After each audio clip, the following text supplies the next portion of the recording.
Tom and Jerry, इनका नाम सुनते ही चेहरे पर एक मुस्कान आ जाती है ना? एक ऐसी जोड़ी जिनकी कभी न खत्म होने वाली नोक झोंक हमें 80 सालों से भी ज्यादा समय से हंसा रही है। ये कार्टून की दुनिया के शायद सबसे मशहूर और प्यारे दुश्मन हैं। और ये जो 7 का आंकड़ा स्क्रीन पर है, ये कोई मामूली नंबर नहीं है। ये है इनकी ऑस्कर जीत की संख्या। जी हाँ, 7 ऑस्कर।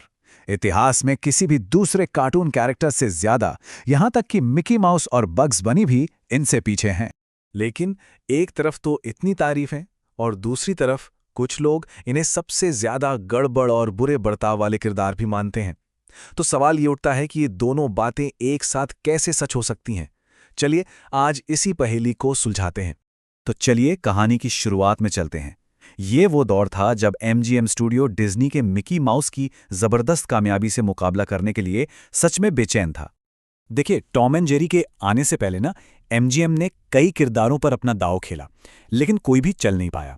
एक के बाद एक फ्लॉप, और बजट की दिक्कतों के चलते उन्होंने उबी वर्क्स और हरमन आइसिंग जैसी बड़ी बड़ी एनिमेशन टीमों से भी अपना कॉन्ट्रैक्ट तोड़ लिया था।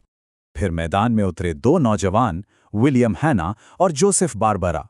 उनके पास एक बहुत ही सीधा साधा आइडिया था, एक बिल्ली और चूहे की कभी न खत्म होने वाली भागदौड़। लेकिन उनके बॉस फ्रेड क्विम्बी को ये आइडिया बिल्कुल पसंद नहीं आया। उन्होंने इसे पुराना और एकदम घिसा पिटा कहकर खारिज कर दिया। पर हैना और बारबरा ने हार कहाँ मानी थी। उन्होंने पहला शॉट तैयार किया जिसमें कोई डायलॉग नहीं था, सिर्फ थी मजेदार स्लैपस्टिक कॉमेडी।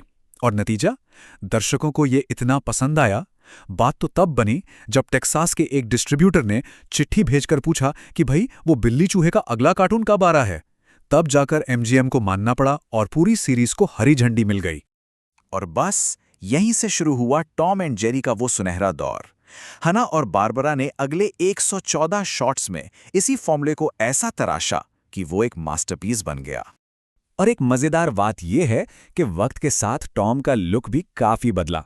शुरुआत में वो एक असली 4 पैरों वाली बिल्ली जैसा था, लेकिन धीरे धीरे वो उस 2 पैरों पर चलने वाले किरदार में बदल गया जिसे हम आज पहचानते हैं। तो इस सुनहरे दौर की कामयाबी का राज क्या था? कई चीजें थी। उनका अनोखा विजुअल स्टाइल, स्कॉट ब्रैडले का जबरदस्त बैकग्राउंड म्यूजिक और उनकी बेहद तेज तर्रार कॉमेडी, सब कुछ मिलकर एक ऐसा जादू रच रहा था जो आज भी कायम है। लेकिन कहते हैं ना, हर कहानी में एक मोड़ आता है। टीवी के आने और सस्ते एनिमेशन के बढ़ते चलन ने टॉम एंड जेरी के महंगे शॉट्स को मुश्किल में डाल दिया। नतीजा यह हुआ कि 1957 में एमजीएम ने अपना कार्टून स्टूडियो ही बंद कर दिया। इसके बाद आए 2 बिल्कुल अलग अलग दौर, और दोनों में जमीन आसमान का फर्क था।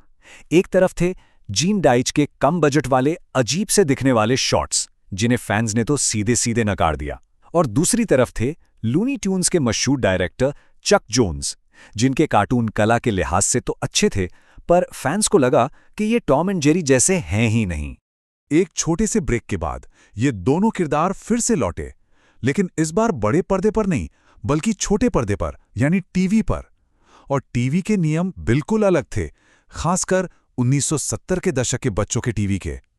और ये जो बदलाव हुआ वो शायद इन किरदारों के इतिहास का सबसे बड़ा और चौंकाने वाला बदलाव था। हैना बारबरा की टीम तो वापस आ गई, लेकिन टीवी के कड़े नियमों की वजह से उन्हें सारी मारधाड़ हटानी पड़ी। और तो और सोचिए, इन जानी दुश्मनों को दोस्त बना दिया गया।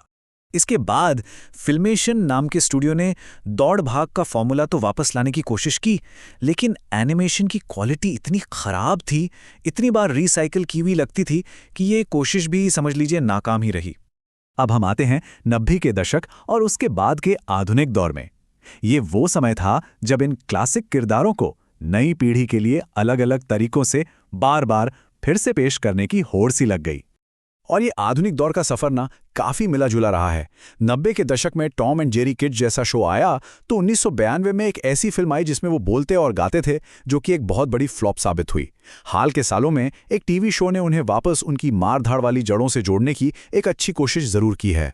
तो आखिर में हम क्या कह सकते हैं? यही कि इन किरदारों ने मनोरंजन की दुनिया के हर बड़े बदलाव को झेला है।